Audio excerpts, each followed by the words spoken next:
Ampitiavana indray ry mpijery ajaina tsy tiana ny tokantrano zao takarivany talata faharoa ny volana aogositra izao miarabantsika rehetra ary izay mbola tafiaraka amin'ny amin'izao alina izao ary manasa ampitiavana anaraka hatramin'ny farany fotoana ny fampahalalam-baovao antsika tontolon'ny fampianarana avy hatrany taranja isan'ny atahoran'ireo mpiadina ny taranja matematika ao anatin'ny fanadinana baccalauréat io maraina io indrindra no ny atrehan'ireo mpiadina ity taranja ity ka teo eo ihany izy ireo saingy tsy vita hatramin'ny farany famalina ireo laza adina. Anisan'ireo taranja izay atahoran'ny mpiadina maro amin'ny fanadinana baccalauréat ny taranja matematika izay natrehana ny maraina teo. Misy ireo nilaza fa teo eo ihany ny adina saingy tsy vita hatramin'ny farany famalina ny laza adina.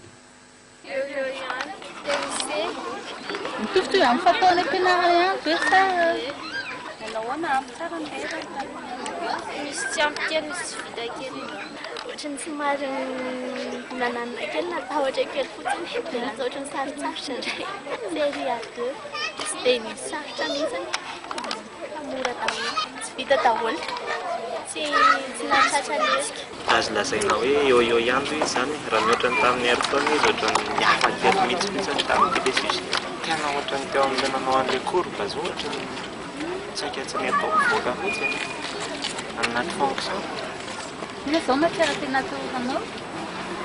Tsy araka hoe maserisy base zany matematy fizika foana dia rehefa ireo fotsiny lasa dia matsisy atahorana zany. Ohatrana zany tokony anatreha? Misy aloha satria misy mbola miankina amin'ilay fizika ara-dia koa ny tena mampisy latsaka azy. Nizotra soamantsara raha ny fantatra ny tapany maraina teo. Raha tsy ahivina, nisy olana ny taranja allemand omaly tolakandro izay nifantoka amin'ny fahazahoana lahatsoratra nefa tsy nisy lahatsoratra akory tanatin'ny laza adina.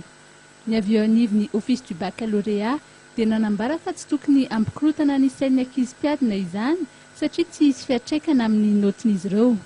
Mandritra ny fitsarana dia isy ny fivoriana ataon'ny commission d'entente mikasika ny fanapahan-kevitra tokony ho raisina manoloan'izay. Ny atoandro teo dia maro tamin'ireo mpiadina no mbola namakimaky lesona farany mialohan'ny hiatrehana ny taranja malagasy. Raha pisy dia ny taranja fizika chimie sy histoire indray no miandry ireo mpiadina.